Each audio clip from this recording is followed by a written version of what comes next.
Hi, everybody. Now that you know the local labor laws, I want to talk about researching pay levels for your first employee or your next employee. Now, every employee is going to cost you money. There's just no way around this. That's why when in the first video in this unit, I talk about trying to figure out which employee you should hire first. And I recommend, you can change this if you want, but I recommend you find or you hire for an employee that's going to generate you revenue. You train them on that revenue generation side of the business so that you can build the business. So you already know the minimum wage. Legally, you have to pay this amount. But morally, ethically, socially, does that feel right? Should you pay more? Okay, I love to use this chart when I'm speaking with my clients, my small business clients. See this chart. So it kind of flows up. We'll start at the bottom.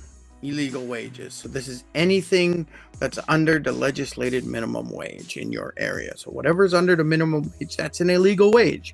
You can't pay that, right? And you've researched this already in previous videos, so you should know this. You should be avoiding this, obviously. Now, low wages would be anything you pay under the local living wage.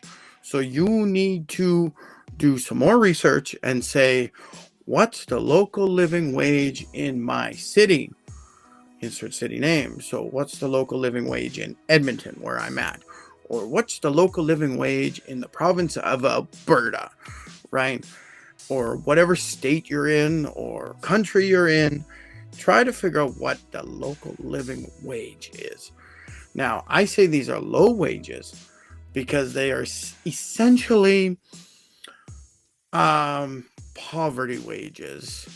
You are not paying enough money for your employee to have a job, a full-time job especially, and properly pay for life. If you pay less than the local living wage, they can't afford their rent, they can't afford groceries, they can't afford to take their kids to school, they can't afford to pay for daycare for their children, things like that. They can't afford to start saving, to plan ahead, to create, prosperity in their future. The local living wage should be a gauge of what local prices of the local expenses are. So they include things like rent and that sort of thing, cost of utilities. These are calculated in the local living wage. If you are paying less than the local living wage, you will not get the best employees that you can. You will get desperate employees. These are desperate people that desperately need a job, any job. And if you hire this type of person, they will have to get a second job or an evening job or whatever, right? They might have to get a weekend job and an evening job, so that's a second and a third job. Plus, they're trying to do some sort of side gig to make extra money.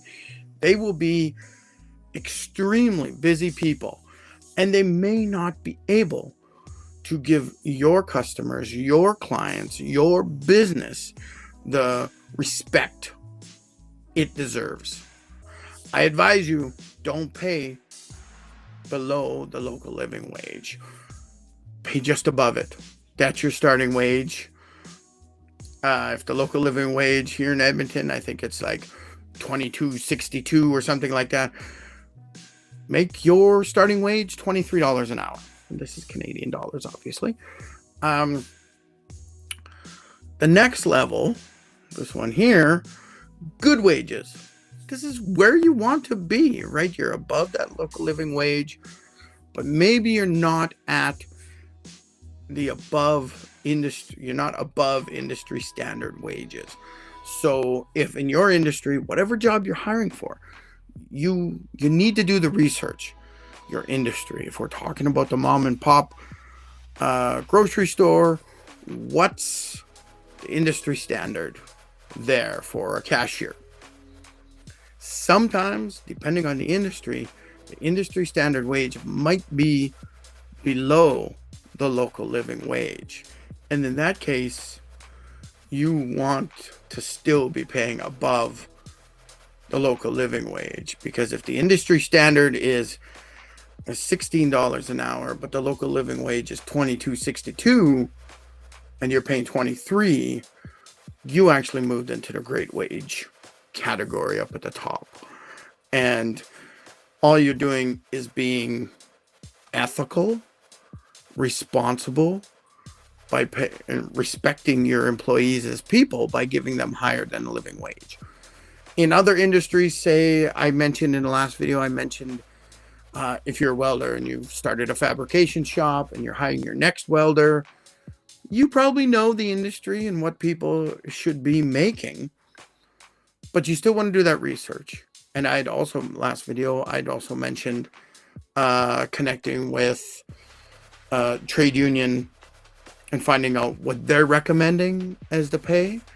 So then if the trade union is saying for fabrication welder, the minimum wage is $30 an hour. I don't know what it is. These are just hypothetical numbers right now. But if they say $30 an hour for a beginner welder who's, journeyman, right?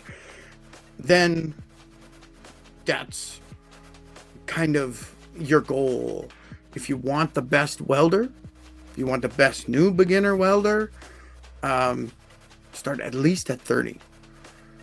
But maybe you want to start at 31, right? So that you move into that great wage category. It takes just a little bit more research. I want to stress your need to follow this, because if you can't attract the best employee, your organization isn't going to be able to get the growth that you need to be successful. Pay a good wage and you'll get good employees.